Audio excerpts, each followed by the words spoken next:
Well, not that he needs another milestone, CD, but he just surpassed 19,000 rushing yards in his career. And let's be honest about it. We didn't think anyone would pass Emmitt Smith's record of 18,355. He shattered that, over 19,000 now. I don't think the person who breaks this record approaches this number. I don't think that person's even been born yet.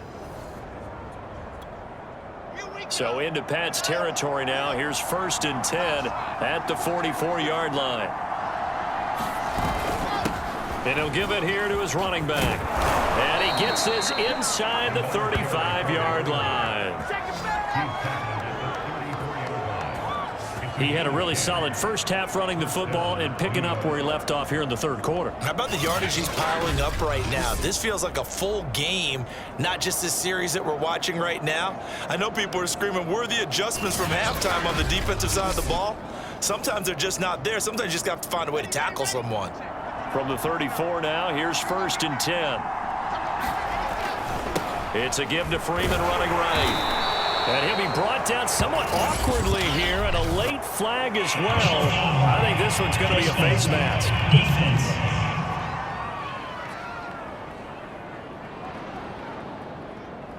Well, you hate that defensively. They had him pretty well corralled, but the face mask, that obviously changes things. Yeah, it's a bit frustrating because you feel like you did everything right. You had him stop, but the hand gets up just a little too high, and the natural inclination is to hold on, and that's going to get called every time. Able to fight for about 4 yards there to the 13.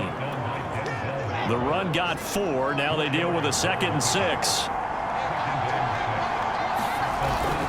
Freeman again.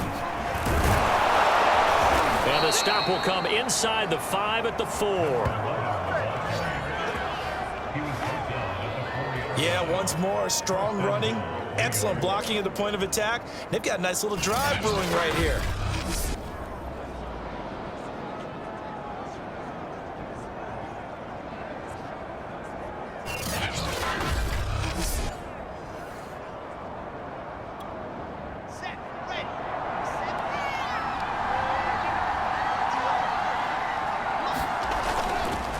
They'll try and run for it on 1st and goal.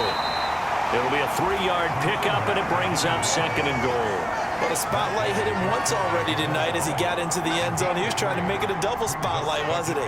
But credit the defense, bottling him up, not letting him get in for the 2nd score there. And they'll run again. And he is into the end zone, and the touchdown record is now all his. He's having a nice little game. Maybe already has an eye on that 3rd touchdown. And how about what our producer, Christian McLeod, likes to say when they've scored touchdowns like this? He's put a tent up in Touchdown City.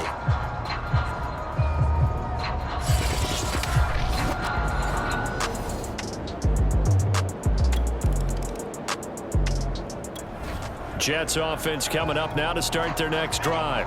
And they're hoping to redo their efforts in the last drive when they got into the end zone. And just think of what it's like now on the sideline, because when you score a touchdown, you have to go over and look at the tablet and see what you did on the last drive.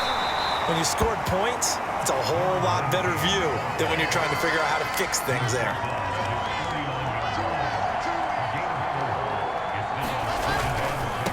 Now they try the right side here. And they're well past midfield, just a yard or two shy of the 40.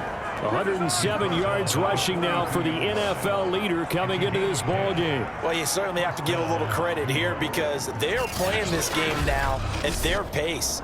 This is ball control football, sustained runs, taking their time and making it work.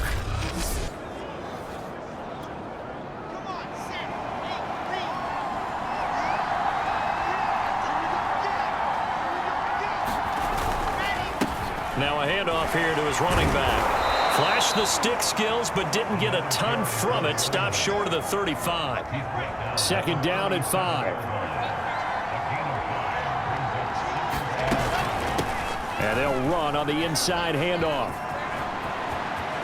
And he's got room. And they're going to be set up down around the 15-yard line. I think we're seeing the effect that runs like that are starting to have on this game. They're a little bit slower, that front 7 reacting to the football, almost like body blows in boxing, slowing them down, and they're really starting to take over in this game.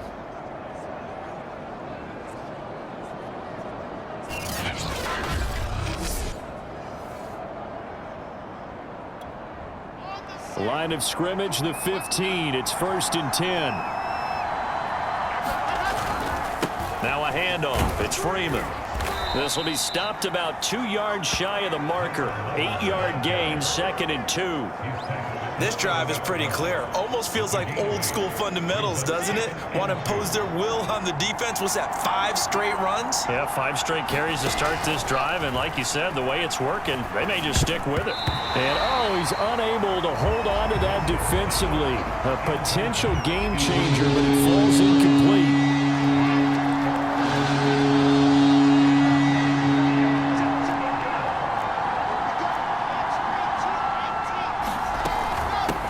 Third down, Freeman. And he has the first down before he's tackled at the 5. He's hit pay dirt a lot this year, but not that time. Yeah, I'm tracking right there with you. You're exactly right. He's found the end zone plenty of times. No way I can find any fault with the call. And he's going to take it in for a Jets touchdown. A great effort there. His 9th touchdown of the season, and the Jets find a way to stretch their lead. Oh, CD, there didn't seem to be much resistance there down near the goal line. Yeah, partner, from what I saw there, not a real good job of matching up defensively. Jets offense coming up now to start their next drive. They have the lead, obviously, late in the game. I guess the good news for them is if for some reason they would make a mistake, a field goal does the opposition no good. Everyone loves to have a little bit of a cushion, and that helps you immeasurably. But the bottom line is, do all the things that you're taught in order to close out the game. Don't even let that become an issue. Yeah, but still a one-possession game. This one not fully over yet. Going to give this time to the tailback. Finds a seam inside the 40. And some room to maneuver. And he gets this all the way down to the Patriots' 6-yard line. Big yardage that time for the Jets. Charles, you'd said the magic number was probably right around 20 for this defense because they're facing one of the top 5 offenses in the league in terms of points scored. They've had their moments, but this offense just a little too good, isn't it? They really are, because no matter what you do to make an adjustment on defense, they've had an answer for it. Now a chance to make that big play really hurt. It's 1st and goal just outside the 5. They'll run here with Freeman.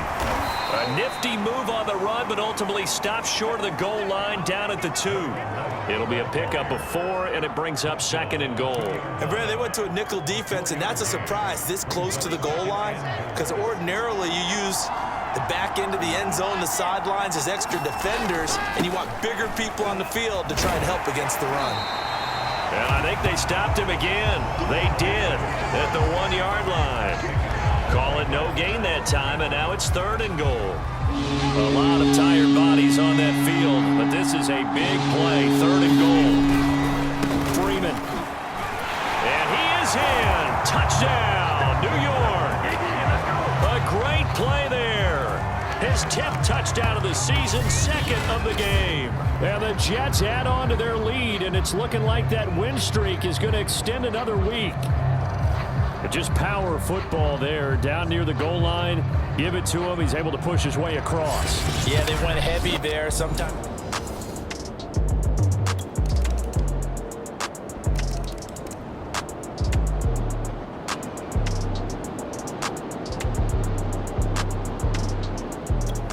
Jets offense coming up now to start their next drive. After the touchdown we just saw, we have a brand new ball game. And now look at the situation. You got plenty of time on the clock. Defensively, they have 3 timeouts. So do you run the football here or do you throw it? I think you have that full conversation with your offensive unit, and you tell them, here's the situation. They've got all of their timeouts, so we are not going to play this conservatively. We've got to attack them. We've got to make them use those, gain the ground that we need in order to put this game away. If you think we're just going to run it 3 times and punt it, you've got another thing coming. Yeah, and by the way, also the 2-minute warning in play, so essentially 4 timeouts left. They have to be aggressive here. So into Pat's territory now. Here's 1st and 10 at the 48-yard line. They'll try and run some clock here as they keep it on the ground. Yeah, boy, it is tough to bring him down that time. He surges forward. He's going to get a full 6 out of that. 2nd down. 6 yards on that last play. Here's 2nd and 4. And he'll give it here to his running back. 228 yards on the ground for him now as he has gotten better, really, as the night's gone on. No doubt those are the types of carries they're looking for here, Charles. The lead in the 4th quarter. This is when coaches that have a reliable running game, they breathe a little easier on the sideline. Yeah, they love the idea that they can take the air out of the football at this point of the game. That means they're really counting on that offensive line, counting on the runners, taking care of the football. Because you're going to tell your quarterback, hey, no time to be a hero. We're not going to throw it here. Just eat up that clock. And if you have the ball, they can't score. And he'll go down at the 28. Give him 4 yards on the play, and that will lead us into the 2-minute warning. 4th quarter, down to the final 2 minutes, and we've got a 1-score game. So it's Jets football as we get you reset here. They've got a 2nd down now as they search for a way to get this one to the finish line. And he'll be a couple yards shy of the red zone here at the 22-yard line. So fresh out of the 2-minute warning, and here's another timeout taken with 1:55 remaining. And not totally home free yet, but it's looking good as they come up 1st and 10. From the gun, they'll try to run it. And he'll power ahead, but only for about 3 yards. 2nd down coming up. Whistles now and a timeout. So defensively, they burn it here with 1:51 left. 2nd and 7.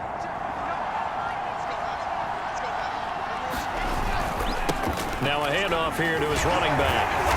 And for one of the first times tonight, he's going to be held up at the line of scrimmage. The Patriots will take their 3rd and final timeout as they'll head to the sideline and talk over what to do next. Here's play number 7 on the drive. This is 3rd and 7.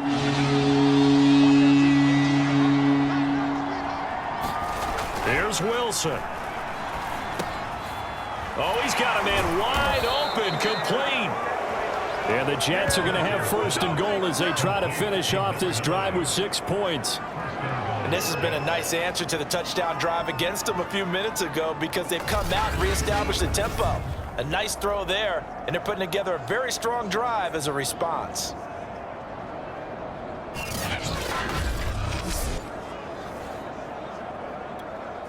It's 1st and goal, and a late touchdown at this stage could officially salt this one away.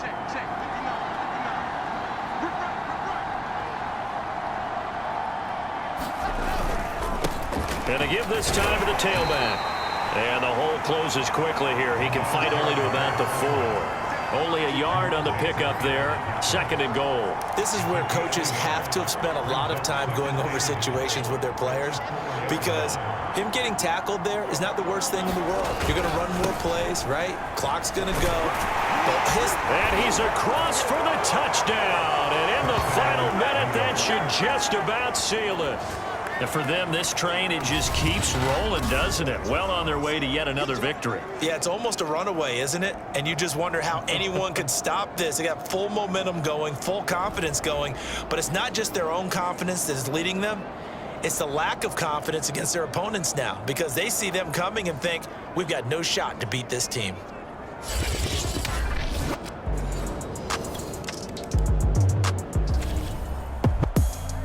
Charles, we saw a lot of points go up in this one. Certainly defensively, stuff that they can look at on film, don't you think? No doubt about it. And they've got to go back and check where the errors are, how they're going to fix them, and continue to get better at what they do. But they also need a little adjustment with their confidence. To give up that many points, even if you win a game, that can hurt you.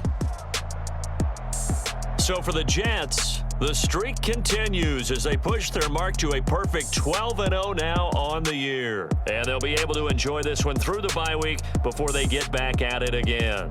Meanwhile, for New England, they've fallen out of things now as they sink to 3-8. And they'll try to get back on track next week as they head up to Orchard Park to take on the Buffalo Bills. That'll do it for us. I'm Brandon Gaudin alongside Charles Davis. Thanks to our entire crew as well. We'll talk to you next time.